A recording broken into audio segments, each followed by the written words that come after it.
The difference between success and failure in the stock market has nothing to do with your skill set. It has everything to do with your mindset.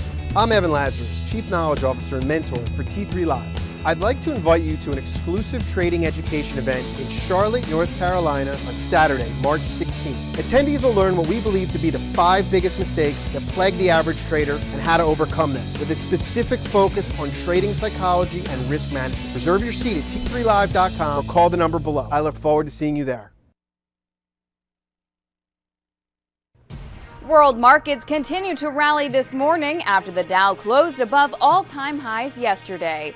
Eyes will start to turn towards Friday's job numbers. I'm Brittany Umar, and the morning call starts right now.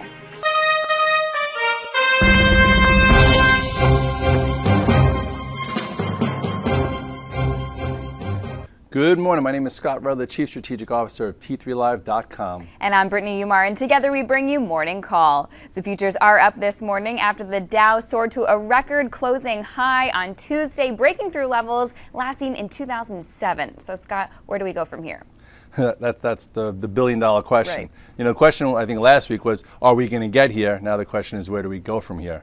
Well, what we do know is that we broke through all-time highs, and if you look at the chart of the Dow or the INDU, you'll see that there are lots of ways to maneuver it. Okay, this was your November low. Here's when it cleared this downtrend of last year, and then we rallied up, went sideways, and pow, through an all-time high. Looky. You go to your monthly chart, you'll see last time we were here was in this spot. And what's important is the trend. Look at the trend from this outside day, which we go over all the time, to a higher low, a higher low, a higher low, all the way up to where we are now, breaking above. So now everyone's going to have something to say about this rally, but the bottom line is hopefully you were involved, hopefully you had a plan, and if you don't, it's never too late. Well, the Dow's the guy getting all the love and attention in the media, but the S&P is only 30 or 40 handles away from all-time highs. Yes, and taking it step by step. Yesterday we talked about how will the markets handle S&P 1530. So we talked about two scenarios. Do we touch 1530 and fail? Do we push through it, squeeze all the shorts, and then in the afternoon get some type of rug pull to create a topping tail? Do we close well and then continue to, on a monthly chart, what could be the all-time high, which is I think 1576. If you look here at the chart, this is your longer-term chart of the S&P. You will see that here we are, a stone throw away from this double top that controlled the market, pretty much for the last decade. So with that said, you take a longer-term look here, and we discussed how you had like the roaring 80s, then you had the go-go 90s. So why not consolidate for a decade? And this was like the decade of gut checks. So here we are right back at this area, and that'll be the next obstacle, that'll be the next obsession, and we'll see how the market deals with that then. It seems like there are so many conflicting reports and opinions out there right now. Now that the Dow is broken through, is the party going to be over in no time, or is it just the beginning? So, what are you supposed to make of all these conflicting opinions? Opinions are just worth what they are, opinions. You look here, I was looking at, we were talking before about the headlines. This is my iPhone 5, hopefully Apple does better anyway. It's now, are the Dow Industrials a new safe haven? What are the pros saying? Is the markets looking for a black swan? Like you name it, like the headlines are always going to be there. And I remember last summer when we were trying to be constructive on the market, there was so much fear-mongering going out there.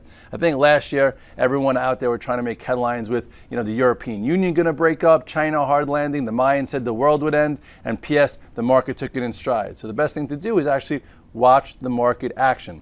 Even recently, you go to the S&P, we had that little gut check or little volatility 2 weeks ago. Remember when we broke this accelerated uptrend, came down? In this day, I got into cash. Okay, I had a nice, I tried to ride this rally with a portfolio approach. We broke for 2 days. I said, now's the time to get tactical. Here, tested some shorts, and then what happened here?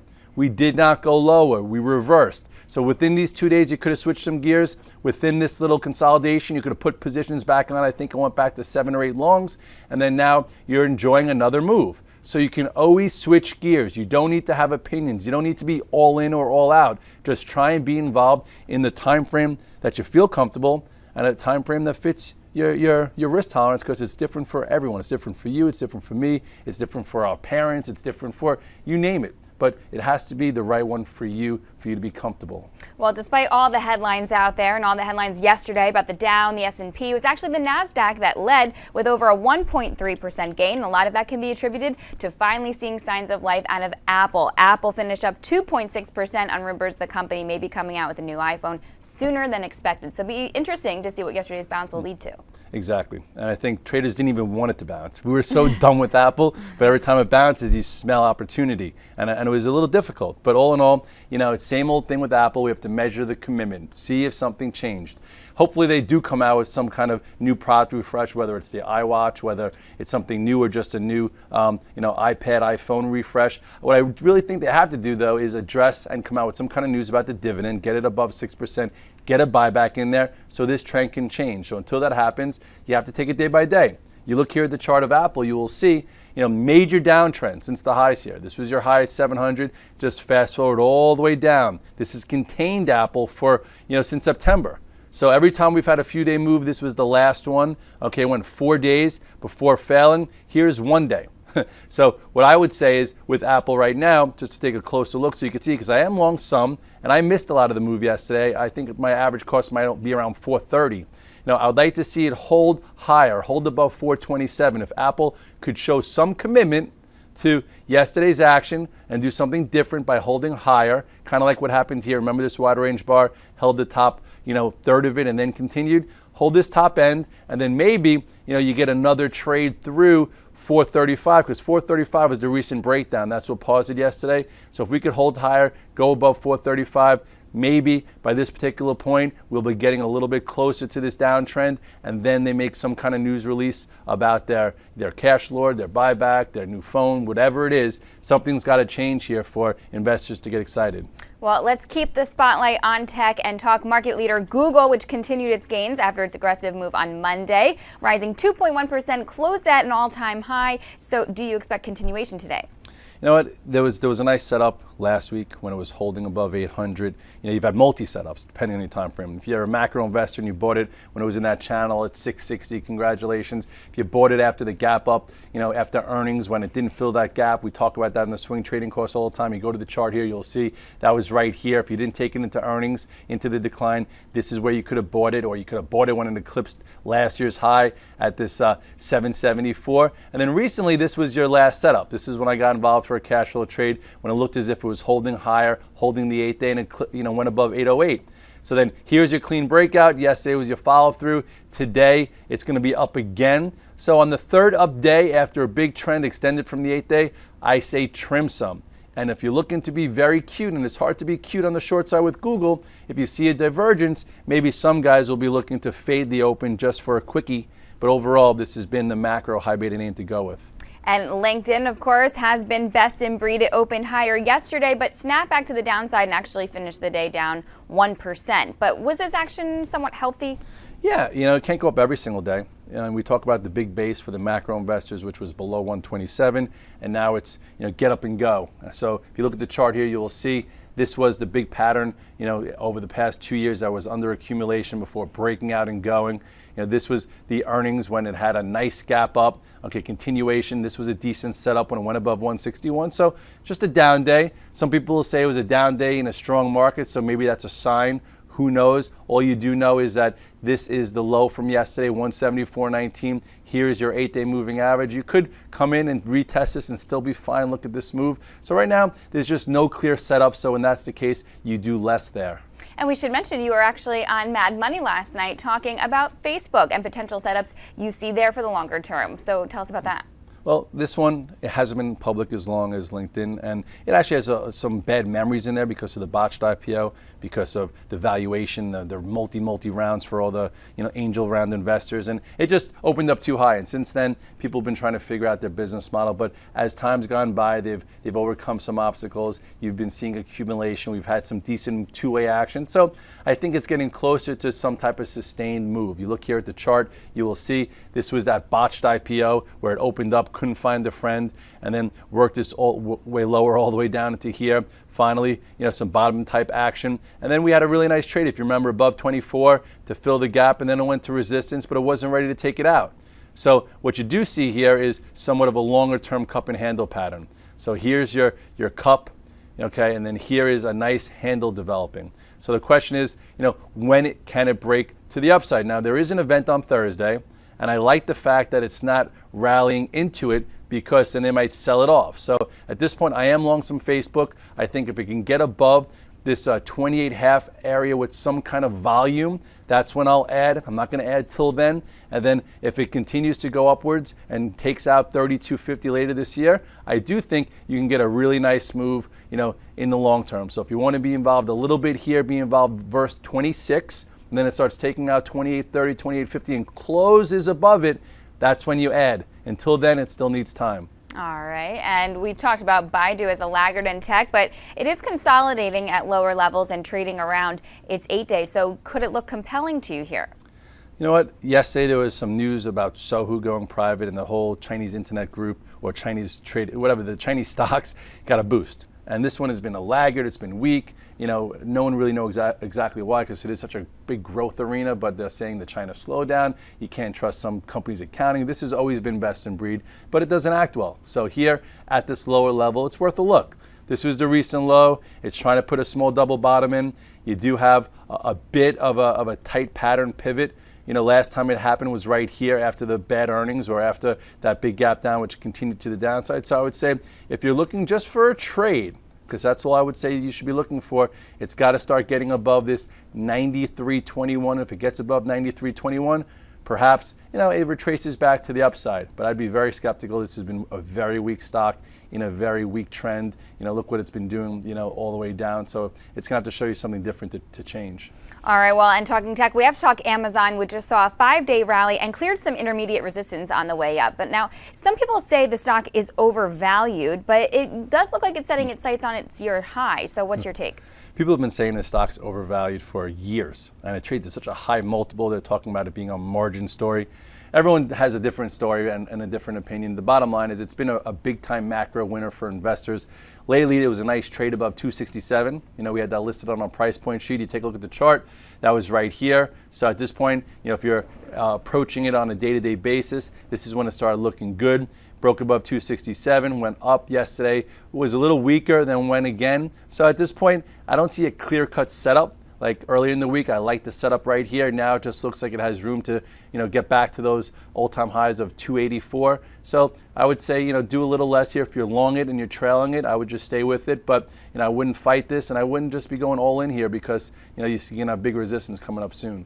Sounds good. All right, coming up, we're going to go in the trenches with retail stocks. But first, a quick commercial break. We'll be right back. I'm Evan Lazarus, Chief Knowledge Officer for T3Live.com. You don't become a great trader by watching videos and taking courses. You become a great trader through live screen time. Accelerate that learning curve by tapping into the experience of seasoned professionals. Currently, we're offering 5-day free trials to each of our 4 mentoring rooms. In the mentoring rooms, we teach our strategies in the context of the live market. To sign up for a free trial, go to the T3 Live education page, fill out the form, and get started when the next trading session begins. We hope to see you in one of our mentoring rooms.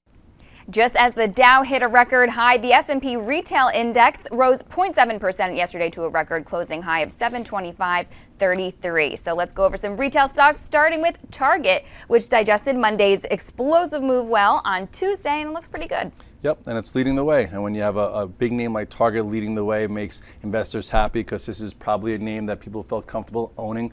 So it's good that something like this can make this type of progress. You go to the chart here, you'll see this was the last time you had a really nice setup when it traded above 62.5. Then it got a little testy here. Remember, the earnings came out, it opened lower, but then engulfed it, and then it just started to get clean. It's now above the September highs. It's at multi-year highs. Target has been a nice investment vehicle and a decent trader at times. So this leading the way is also creating a path for others to follow. And in similar fashion, Walmart tacked on another 0.6% after its nice move on Monday. So what are the levels you're watching there?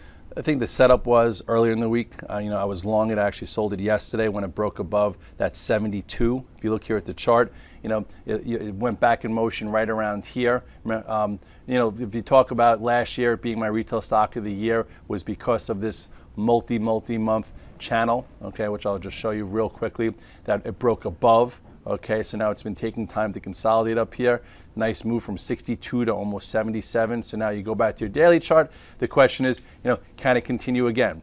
So I think some guys who are trading it like the fact that we're able to add above 72. For me, it was just a tactical trade, and I sold some. But it does have some room to get back to the high. So Walmart is acting well, another behemoth in that group that's helping the power the Dow higher in some of the other indices. Right. Okay. Well, and on the flip side, TJ Maxx actually took a bit of a rest yesterday. What level does it need to hold to keep composure intact? Well, see, this is different. We talk about when a quality stock's on the run and going, and then another stock that has an actual setup. And TJ Maxx is getting tight and has a tight setup, so it's something that I will watch today. If you look here, this is the move off the lows in a nice igniting bar, got back above the moving averages, holding right here. So for a trade, if this can get above, 45.50, it could get going, and that'll be a nice cash flow trade. If you're in it as an investor or a swing trader, this could be a spot to add another tier for cash flow in motion to go back to the highs. And what are you thinking about Nike right now, a stock that we've talked about a lot? This one too, I'm actually sitting in, and I'm hoping that at some point it breaks above 55. You look at the chart here, we talk about setups, and here's a setup, getting nice and tight. It's been a decent swing trade for some people that chose it once it broke above, where you had this gap right here, okay, which it didn't fill, and now it's getting ready for potentially an add-on play. So above 55, we could probably see a move to retest 56, and then you have the all-time highs, or not the all-time highs, but multi-year highs coming around there. So at this point, it's nice and tight, and we'll see if it could actually, continue finally. Coors is a name we like to talk about a lot too. It added another 2.11% to its recent rally and regained the support of all its key moving averages. So it looks like this stock has really found its footing now.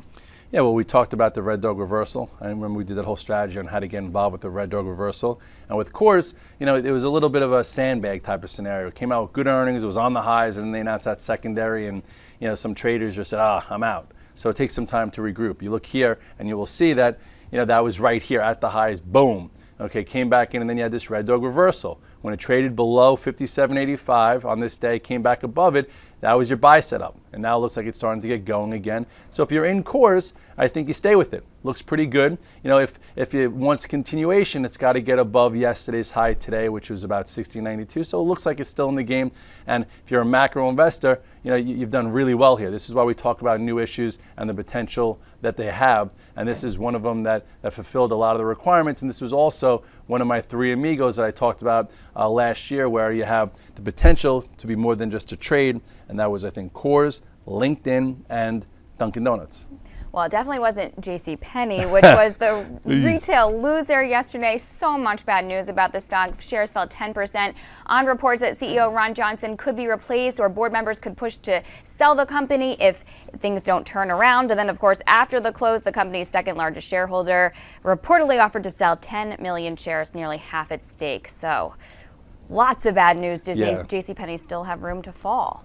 You know what, at this point, it's kind of dangerous to be shorted because, yesterday in the afternoon, there was some kind of news that they might put it up for sale and it rallied and couldn't sustain it. So at this point, I would just be away. Let the big dogs fight it back and forth, between all those big hedge fund guys. You look at the chart here, so many reasons to be out of it. It's been in such a big downtrend, and basically every time it's rallied, it's failed, and look where it closed yesterday.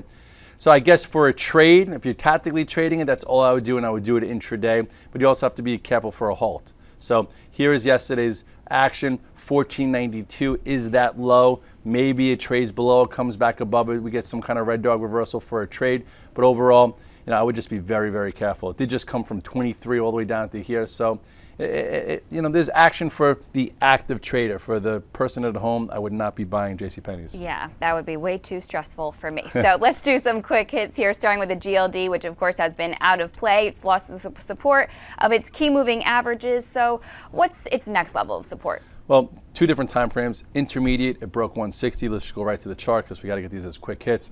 This is when your exit sign said, okay, I'm out of this with this wedge, or get short, and now it's coming into some macro support. I would say if you're a macro investor in gold or the GLD, better make sure it could continue to hold above this 148, 150, which it's pretty close to. And Bank of America bounced off that key $11 support level last Friday, tacked another 1.2% since then. So where's next resistance? You know what? I'm long this one. I got back involved in the low 11s. I would say as long as it holds 11, stay with it. At some point, I do think it continues to work higher, takes out the highs of 1230-ish, and could see 1415 later this year. Okay, and Visa is trending higher, has found support along its 50-day. How's it look to you?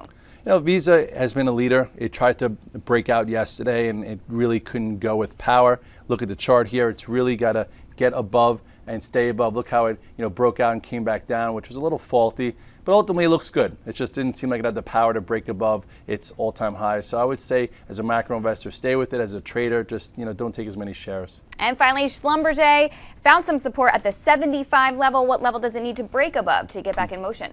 A lot of the refineries have been on a tear. This one has been pretty much left on the side because they're not in the exact same business. I can't get into that because I don't explain it well, but I will say that you do have a chart getting a little bit tighter, and as the rally broadens out, investors would like to go to Schlumberger. So if you look here, you do have a wedge being formed right in this area. So if it wanted to get going again, okay, it's really going to have to start getting above this 78 with some authority, to repair some of the damage from this breakout that tried to take place back here earlier in February.